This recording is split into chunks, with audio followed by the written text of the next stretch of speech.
All right, guys, if you just look up like SSS, you can find it.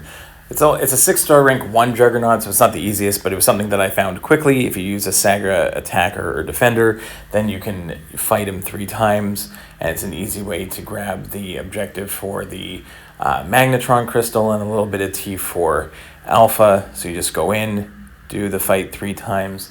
Nothing too crazy. I'm sure there are probably a bunch of other easy ones out there if someone's got like a 1-star one. Throw it in the comments below, but again, for most people, should be not a real problem against the Juggernaut here. And it's like Juggernaut or Doom, a couple other champions, I think it's like 3 champions you have to fight there, and then you can go ahead and grab that objective. Now, if you didn't like last week's battle zone, you can grab the first 2 for this week.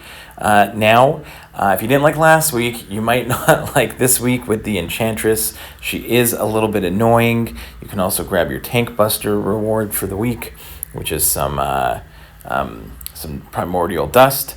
But I'm going to go in. I'm going to do it with 5 stars. I did test it out on my other account as well.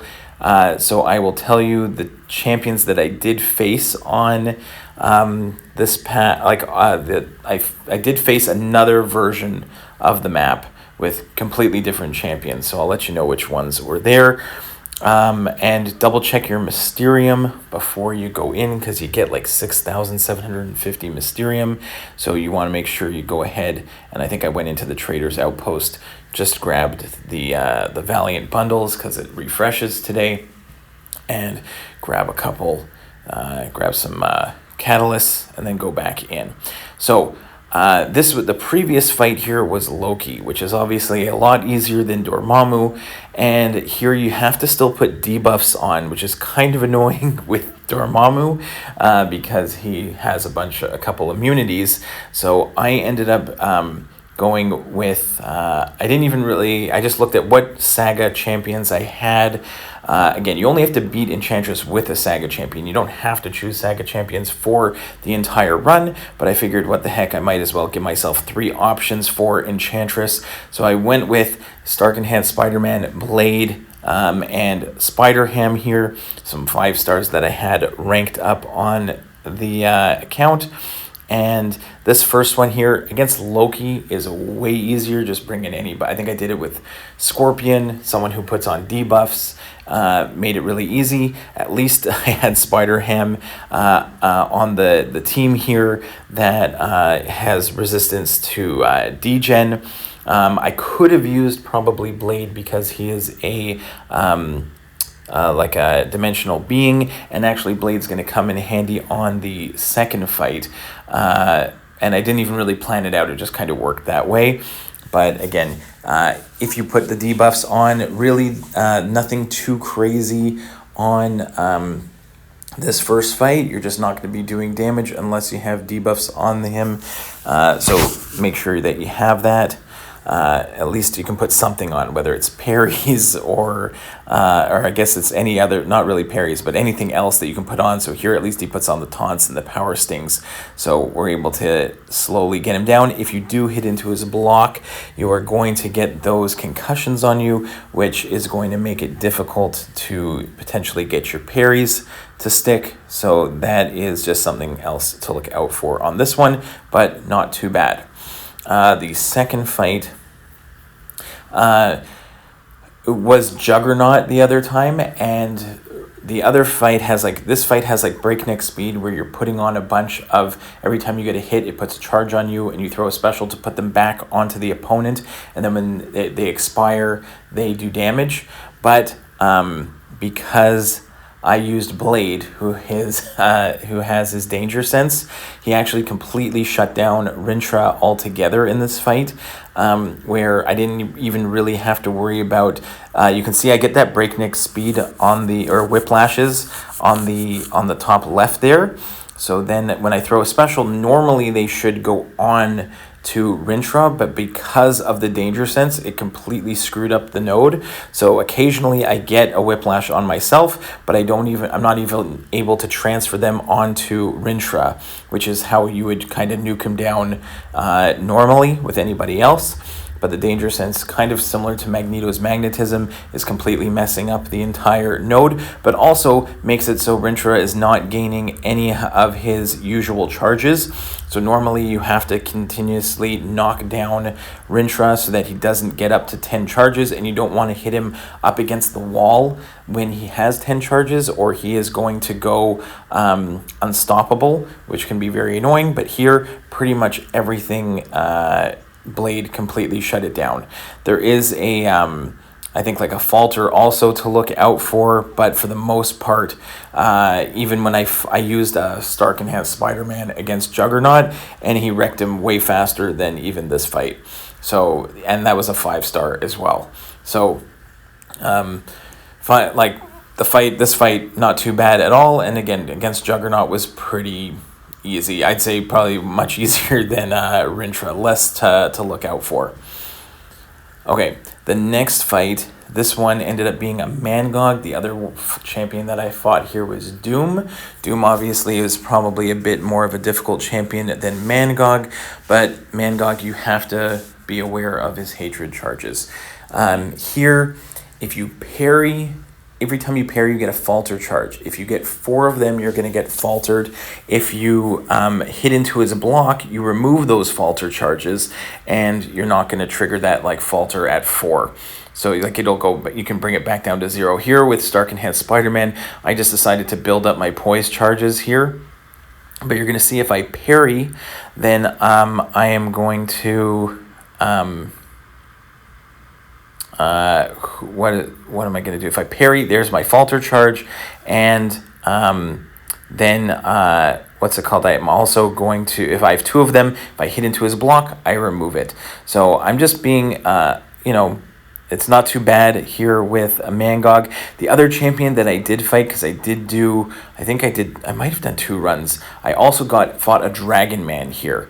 So I fought Loki twice, Juggernaut twice on the second node, and here it was Doom and Dragon Man. But Mangog here is not too bad. When he does have his 10 hatred, as long as you special intercept, then it removes the unstoppable and the unblockable. And then you just don't want to throw the same special that he just threw. He also has an auto block that gets removed if you knock him down, and as long as you keep hitting him, then that auto block will stay disabled the rest of the fight. So really, it's not too bad. Do take a look at the node itself, so you know what you're doing there. It's not too bad. Then Enchantress, I did go through the Enchantress, how to fight Enchantress in my Thronebreaker Event Quest video. She is going to get she's going to get up to 3 spells, and it's going to be orange, green, and purple. Orange, you have to intercept. Green, you have to counter the heavy, and purple, you have to knock down.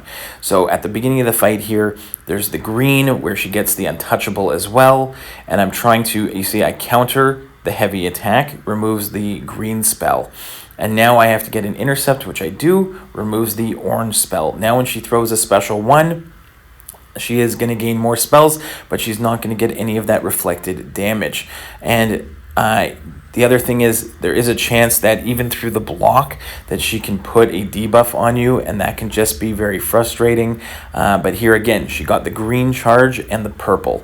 So I counter the heavy, do a knockdown, and now I'm free again to do whatever damage, and it doesn't matter because I can go ahead and throw it.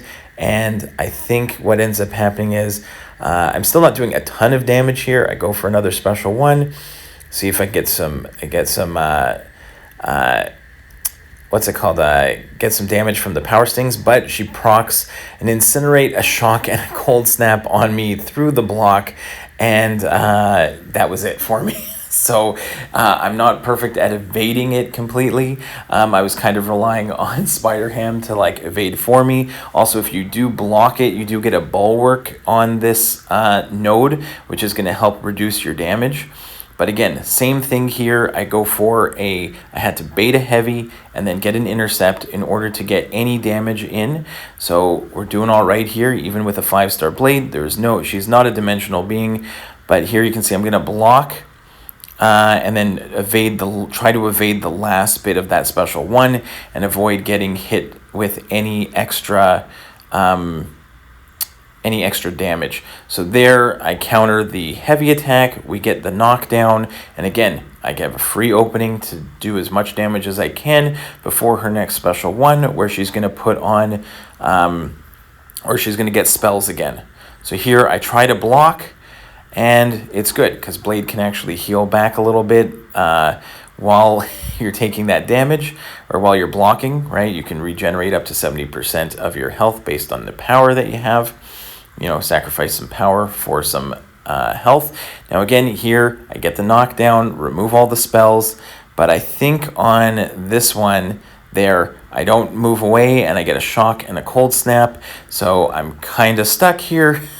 So, you know, a little bit of RNG and we're dead. But we bring in Stark Enhanced Spider-Man. He's going to clean it up for us. And again, I'm trying to do this for you guys with 5-star champions, just letting you know that it is possible. I'm sure there are guys that can do it with even lesser champions, but again, bring in your top champs. If you have a Saga attacker that can help you out, even if you bring her down to 1% and die and then quit out and then go and tap her with your Saga attacker, you'll still get the objective. And there's no rewards for a solo, you just got to get through it. So I do the same thing here, and even Stark Enhanced Spider-Man helps me with the evades a little bit. But again, we have the green spell here, so I'm just going to take advantage and wait. But instead, it's a lot of block damage. But here, I'm going to wait till the end of the special 3, attack in, and now I'm free to parry again. I'm going to go ahead, I got my 10 poise charges. I'm going to use a striker into another full combo, into a special, and we get through it itemless. Not a solo, but itemless nonetheless. Hopefully that helps, guys. If anyone has any other tips, put it in the comments down below. Helps everybody out. See you in the next one. Bye, guys.